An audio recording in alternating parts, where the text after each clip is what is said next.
BC విద్యార్థి రాష్ట్ర అధ్యక్షుడు పగిళ్ళ సతీష్ మనతో ఉన్నారు. ఆయన అడిగి తెలుసుకునే ప్రయత్నం అయితే మనం చేద్దాం. అన్న నమస్తే. నమస్తే అన్న. చెప్పండి అన్న, ఎట్లా చూస్తారు ఈ కాంగ్రెస్ సర్కారు పరిపాలన తీరు? దాదాపుగా 2 సంవత్సరాలకి దగ్గరకు వచ్చేసింది.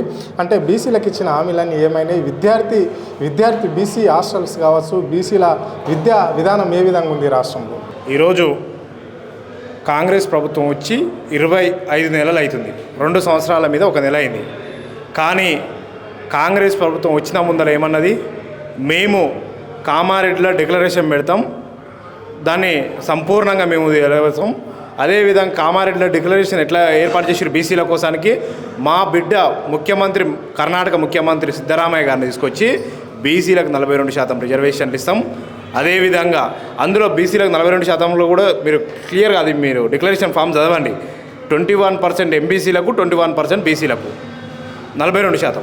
అయితే ఈరోజు 42 తీసుకుపోయి పాత పద్ధతిలో పాత గవర్నమెంట్ ఏదైతే 22% ఇచ్చారో అదే 22% రిజర్వేషన్ 2 సంవత్సరాల నుంచి ఎన్నికలు జరపకుండా బీసీలను మోసం చేసి కుట్రపూరితంగా నమ్మించి గొంతు కోసిరు.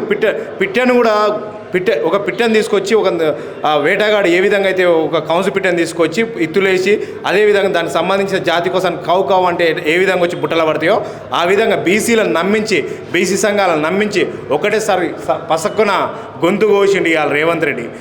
అందుకనే ముఖ్యమంత్రి రేవంత్ రెడ్డికి ఒకటే చెప్తున్నాం, బీసీలం మోసం చేసి మోసపోయేటోళ్ళం కాదు బీసీలం. ఈరోజు బీసీలు కృష్ణన్న గారి ఆధ్వర్యంలో కృష్ణన్న గారు పెట్టించిన హాస్టల్ అయితే రిజిస్ట్రేషన్ పాఠశాల విద్యార్థులకు రియంబర్స్మెంట్ అయిపోయింది. అదేవిధంగా కృష్ణన్న గారు అప్పుడే రిజర్వేషన్ పెట్టించారు. అందుకని అవన్నీ చదువుకొని ఈరోజు విద్యార్థులు అందరూ ఈరోజు పీజీలు చదివారు, డిగ్రీలు చదివారు, ఎంఏ చేసారు, ఎల్ఎల్బీ చేసారు, ఫారెన్ పోతురు. 20 లక్షల రూపాయల స్కాలర్షిప్ కృష్ణన్న గారు పెట్టించారు ఫారెన్ పోయిన వాళ్ళకు. ఇవన్నీ పెట్టించి ఇవన్నీ చదువుకొని మనందరూ బీసీలందరూ ఈరోజు చైతన్యమయ్యి రాజకీయ చైతన్యమయ్యారు.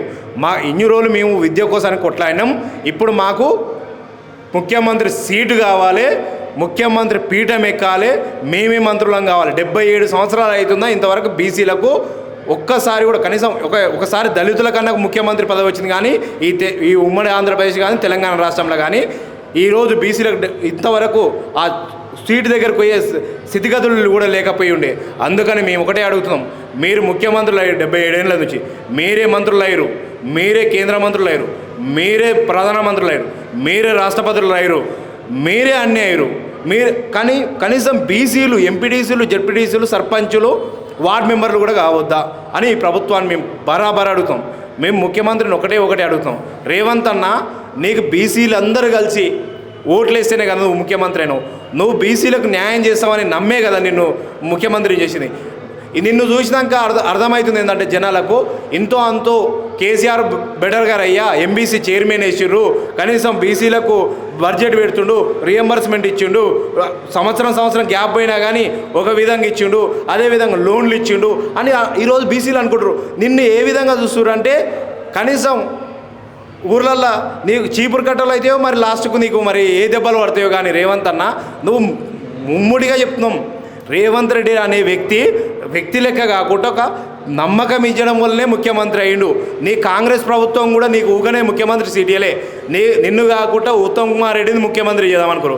కానీ బీసీలు ఏడ తిరగబడతారో రేవంత్ రెడ్డి ఎమ్మడి తిరిగిరు బీసీలు అందరూ, ఊరూర తిరిగి వాడవాడ తిరిగి అరే కేసీఆర్ని బాగా తిడుతుండు, పొగుడుతూ తిట్టి మొత్తం బొంద పెడతా కింద పెడతా అంటుండు, బీసీలకు ఏదైనా చేస్తాడనే నమ్మకంతో ఈరోజు నిన్ను ముఖ్యమంత్రిని చేసారు. కానీ నువ్వేం చేస్తున్నావు, జీవో నెంబర్ 46 తీసుకురావడం, మొన్న రిలీజ్ చేయడం ముమ్మాటికి ఇది దుర్మార్గం. మేము నిన్న కూడా జీవోని తలగబెట్టడం జరిగింది, మొన్న కూడా ఎక్కడికక్కడ దిగ్బంధం చేయడం జరిగింది. 33 జిల్లాలల్లో జిల్లా హెడ్ క్వార్టర్లు కానీ, మండల హెడ్ క్వార్టర్లు కానీ, రెవెన్యూ డివిజన్ హెడ్ క్వార్టర్లు కానీ ఎక్కడికక్కడ జీవోని తలగబెట్టిరు బీసీలు. నువ్వు బీసీల దగ్గర నువ్వు శత్రువు కావు, రేవంత్ అన్న నీకు మంచిగా చెప్తున్నాము. ఇంకోటి మీరు ఢిల్లీలో కొన్ని బీసీ సంఘాలు తీసుకుపోయి ఢిల్లీలో ధర్నా చేసిరు. ఏ విషయం మీద ధర్నా చేసిరు? మీరు ధర్నా చేసింది ఏందో తెలుసా? 39C మీద చేసిరు. చేయవలసింది దేని మీద 39B మీద చేయాలి. కానీ 39C మీద ఎందుకు చేసిర్రు? మీకు ఇచ్చే చిత్తశుద్ధి లేదు. చిత్తశుద్ధి లేకనే ఇవన్నీ నాటకాలు, తోటకాలు, ఇవన్నీ మోసపూరితమైన కుట్రలు పెట్టుకొని ఎవరైనా మోసం చేస్తాడు ఎట్లుంటాడు అనుకోవడం, చెప్పి మోసం చేస్తాడా? చెప్పకుండా చిన్నగా చాప కింద నీరు లెక్క వచ్చి మీరు మా గొంతు కోసిరు. ఇంకొక విషయం, రెండోది ఏంటంటే ఫీజుల రియంబర్స్మెంట్. 8,000 కోట్ల ఫీజు రియంబర్స్మెంట్ ఉంది. వాటిని రిలీజ్ చేయకుండా మేము రేపిస్తాం, మాపిస్తాం. 2 సంవత్సరాలు అయితే రూపాయి వేయలే. 2 సంవత్సరాల నుంచి గత ప్రభుత్వం 2,000 కోట్లు, ఈ ప్రభుత్వం 6,000 కోట్లు, టోటల్ 8,000 కోట్ల రియంబర్స్మెంట్ అయింది. రియంబర్స్మెంట్ మీరు రిలీజ్ చేయకపోతే విద్యార్థులతోటి పెద్ద ఎత్తున పోరాటాలు ఉంటాయి. నీకు గద్దె దించడం కూడా విద్యార్థులు, నిరుద్యోగులు అని మేము గుర్తు చేస్తూ ఉన్నాం. రేవంత్ రెడ్డి ఒకటే చెప్తున్నాం మేము, నువ్వు నెలకు 50 కోట్లు 60 కోట్లు రిలీజ్ చేసుకుంటూ వచ్చినా కానీ ఇప్పటివరకు 25 నెలల్లో ఎప్పుడో కంప్లీట్ అయ్యేది కాదు. నీ కుట్ర ఏంది? ఫీజుల రియంబర్స్మెంట్ పథకం తీసేయాలి, అదేవిధంగా హాస్టళ్ళు తీసేయాలి, అదేవిధంగా నువ్వు గురుకుల పాఠశాలలు తీసేయాలని ఏదో ఉమ్మడి గురుకుల పాఠశాలలు చేస్తున్నా అని ఇవన్నీ నాటకం ఆడుతున్నావు. మాకు అందరికి అర్థమవుతా ఉంది బీసీలకు. నీకు రేపు బుద్ధి చెప్పే పద్ధతి వస్తుంది.